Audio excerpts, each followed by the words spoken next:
नमस्कार। आज की इस हिंदी ऑनलाइन कालांश में आप सभी का स्वागत है। आज हम कक्षा 7वीं की बसंत बहार 2 में संकलित श्याम एक किसान कविता के बारे में जानेंगे। इसके कवि सर्वेश्वर दयाल सक्सेना जी हैं। इस कविता में उन्होंने पहाड़ी क्षेत्र के श्याम के वातावरण का वर्णन किया है। कवि ने पहाड़ को एक किसान के रूप में चुपचाप बैठा हुआ दिखाया है। उसने सूरज को एक जलती हुई चिलम के समान बताया है जिसे किसान पीता है, और जो पहाड़ के नीचे बहती हुई नदी को उसने किसान की घुटनों पर पड़ी एक चादर की तरह बताया है कि जब सूर्य अस्त हो जाता है तो पूर्व दिशा में अंधेरा छा जाता है। उस छाए हुए अंधेरे को दुबका हुआ बैठाकर ये दिखाया है कि जैसे भेड़ों के समान दुबका हुआ बैठा हुआ है। फिर अचानक मोर बोलने की आवाज बताकर तो ऐसा बताया है, कल्पना की है कि जैसे कोई कह रहा हो कि अब शाम हो चुकी है और धीरे धीरे रात्रि होने वाली है। तो इस प्रकार से कवि ने किसी पहाड़ी क्षेत्र की सुंदर शाम का वर्णन किया है, प्राकृतिक सौंदर्य का जिक्र किया है। आइए हम इस कविता के बारे में जानते हैं। सबसे पहले हम इसके कुछ कठिन शब्दार्थ को भी देख लेते हैं। शाखा, शाखा का अर्थ है पगड़ी, जो सिर पर बांधी जाती है, पहनी या बांधी जाती है। सूरज का अर्थ है सूर्य, यह देशज शब्द है। चादर सी का अर्थ है चादर के समान, चादर के समान। पहाड़ के नीचे बहती हुई नदी को चादर के समान बताया गया है। दहक रही है का अर्थ है जल रही है, जल रही है। जंगल में लगे हुए पलाश के लाल लाल फूल अंगीठी की तरह दहकते हुए दिखाए गए हैं। अंधकार का अर्थ है अंधेरा, अंधकार का अर्थ है अंधेरा, तिमिर। सिंटे का अर्थ है दुबका, दुबका अर्थात इकट्ठा। गले सा का अर्थ है समूह, समूह सा, समूह सा। औंधी का अर्थ है उल्टा, औंधी का अर्थ क्या है? उल्टा। तो इस प्रकार से अभी कुछ कठिन शब्दार्थ देखिए। तो आइए कविता जानने से पहले हम ये जान लेते हैं कि जब हम कविता लिखते हैं तो उसमें हमें क्या क्या लिखना पड़ता है। सबसे पहले हम कविता लिखने से पहले हम संकेत लिखते हैं। संकेत में क्या होता है कि मान लीजिए जो कविता का इस पद्यांश की हम शुरुआत कर रहे हैं, तो सबसे पहले उस पद्यांश की पहली पंक्ति का पहला शब्द और फिर अंतिम शब्द, फिर जो अंतिम पंक्ति है उसका पहला शब्द और बाद में उसका अंतिम शब्द लिया जाता है, इस तरह से। फिर इसके बाद है प्रश्न। प्रश्न में हमें कवि और कविता का नाम बताना होता है। उसके साथ साथ हमें ये बताना होता है कि किस विषय में चर्चा की जा रही है, अर्थात कि किसको लेकर है। उसके बाद है सरलाट। सरलाट का अर्थ है कि जो कविता में आए हुए भाव को अपने आसान से अर्थों में बताना। तो हम कविता के बारे में जानेंगे। आकाश का साफा बांधकर सूरज की चिलम खींचकर बैठा है पहाड़, घुटनों पर पड़ी है नदी चादर सी, पास ही दहक रही है पलाश के जंगल की अंगीठी। अंधकार दूर पूर्व में सिमटा बैठा है पहाड़, भेड़ों के दुल्ले सा। तो यहाँ पर क्या है, आकाश को साफा बांधकर सूरज की चिलम खींचता बैठा है पहाड़। यहाँ पर पहाड़ को एक किसान की तरह बताया गया है।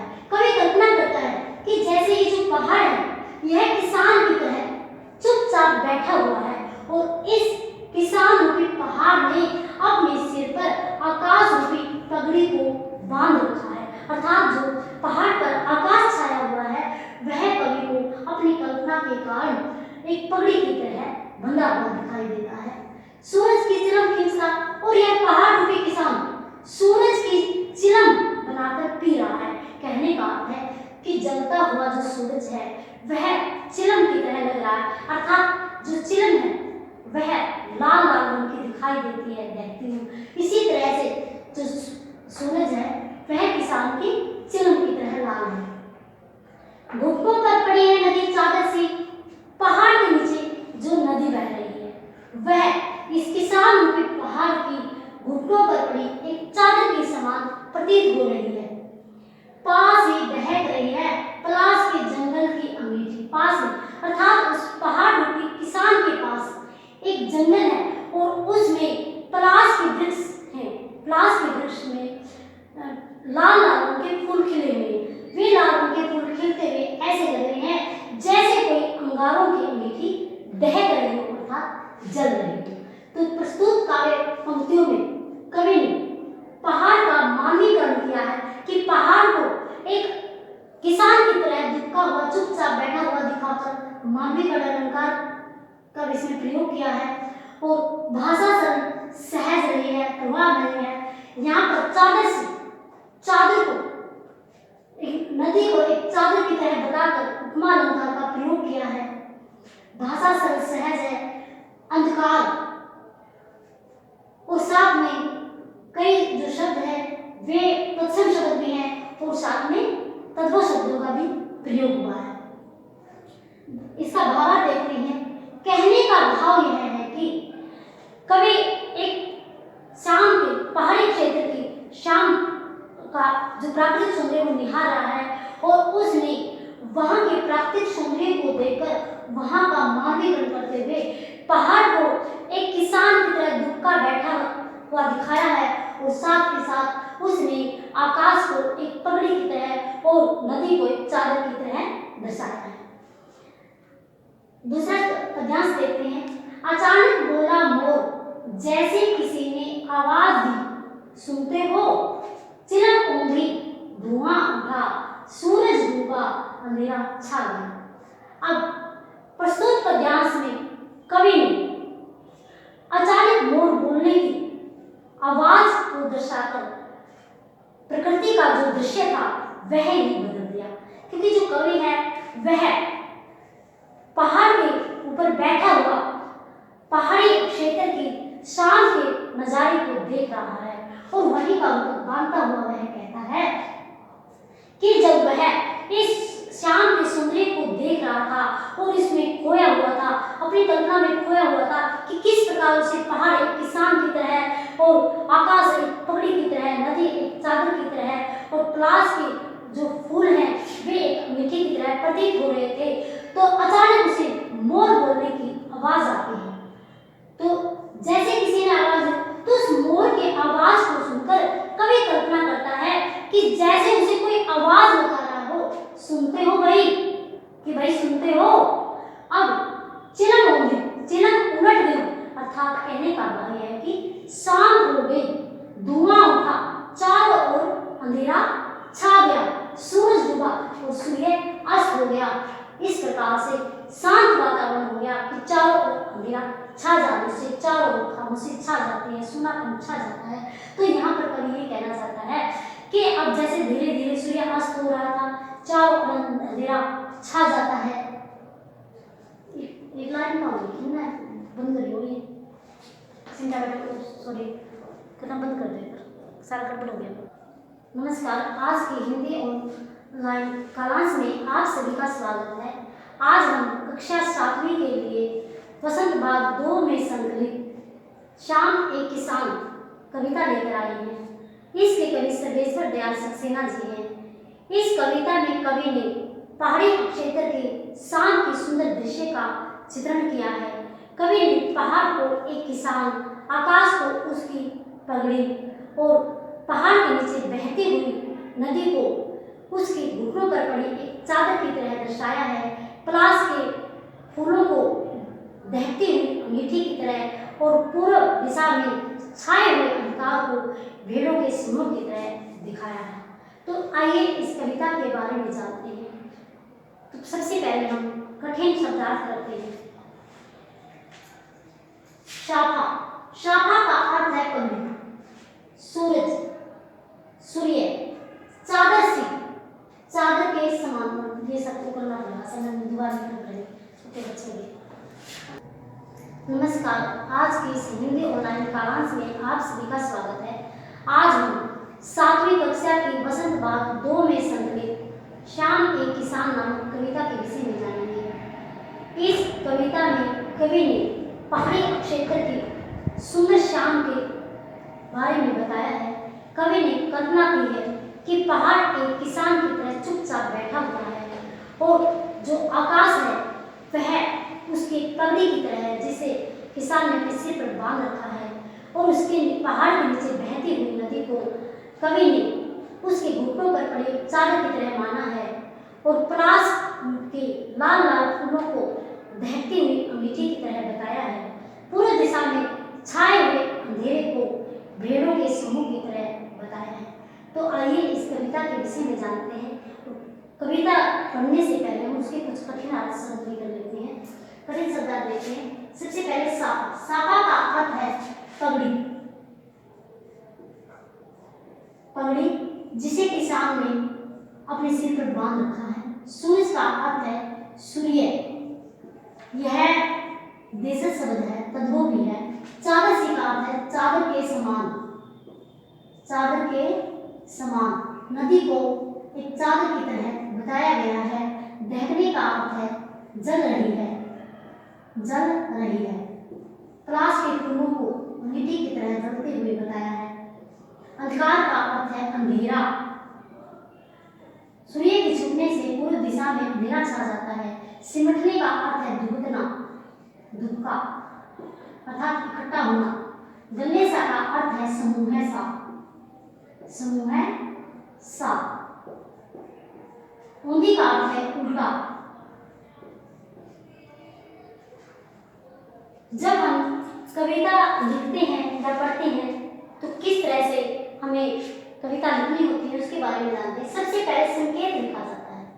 जब हम किसी कविता के पद्यांश का संकेत लिखते हैं तो सबसे पहले पहली पंक्ति का पहला शब्द और अंतिम शब्द लिखा जाता है और उसके बाद उसी पद्यांश का अंतिम पंक्ति का पहला शब्द और अंतिम शब्द इस तरह से लिखा जाता है। फिर हम प्रश्न लिखते हैं। प्रश्न में क्या है, इसमें कवि व कविता का नाम लिखा जाता है, साथ में जिसके बारे में चर्चा की जा रही है वो भी लिखा जाता है। सरलार्थ। जब हम कविता पढ़ते हैं कि उसे अपने सरल शब्दों में लिखते हैं, उसका सरल अर्थ धारण करते हुए उसके बारे में लिखा जाता है। तो अब कविता पढ़ते हैं कि कवि ने इस कविता में क्या कल्पना की है। आकाश का साफा बांधकर सूरज की चिरम खींचता बैठा है पहाड़। तो यहाँ पर कवि कहना चाहता है कि पहाड़ रूपी किसान ने आकाश रूपी साफा बांधकर सूरज की चिरम बना ली है। कहने का अर्थ है कि जो पहाड़ है वह किसान की तरह चुपचाप बैठा हुआ है और उसने अपने सिर पर आकाश रूपी पगड़ी धारण कर रखी है और वह सूरज की चिलम बनाकर पी रहा है। घुटनों पर पड़ी है नदी चादर सी, पास ही दहक रही है पलाश के जंगल की अंगीठी। तो कवि कहता है कि जब पहाड़ रूपी किसान के नीचे बहती हुई नदी किसान के घुटनों पर पड़ी चादर की तरह प्रतीत हो रही है, उसके पास ही बहक रही है पलाश के जंगल की अंगीठी। कि पहाड़ रूपी किसान के पास ही जंगल में कुछ पलाश के वृक्ष हैं जिन पर लाल लाल रंग के फूल खिले हुए हैं और वे खिले हुए फूल ऐसे लग रहे हैं जैसे कोई अंगीठी दहक रही हो अर्थात जल रही है। अंधकार दूर पूर्व में सिमटा बैठा है भेड़ों के गले सा समूह सा। सिमटा दुबकना या इकट्ठा होकर बैठना। तो यहाँ पर कवि कहता है कि जब सूर्य अस्त हो जाता है तो पूर्व दिशा में अंधेरा छा जाता है और वह अंधेरा भेड़ों के समूह की तरह दुबका हुआ बैठा है। प्रस्तुत पद्यांश में कवि कहना यह चाहता है कि आकाश रूपी पगड़ी पहनकर पहाड़ रूपी किसान चुपचाप बैठा हुआ है और जलता हुआ सूरज ऐसा लग रहा है कि जैसे वह किसान की हुक्के पर रखने वाली चिलम जिसे किसान पीता है और उसके नीचे बहती हुई नदी एक चादर की तरह दिखाई दे रही है और जंगल में लगे हुए पलाश के वृक्षों पर लाल लाल रंग के फूल वे जलती हुई अंगीठी की तरह लग रही हैं। सूर्य के डूब जाने के कारण, ये सूर्य के पश्चिम दिशा में अस्त हो जाने के कारण पूर्व दिशा में अंधेरा ही अंधेरा छा जाता है। कवि को अपनी कल्पना से वह अंधेरा भेड़ों के समूह की तरह प्रतीत होता है जो चुपचाप बैठा हुआ है। अब इसका विशेष देखते हैं।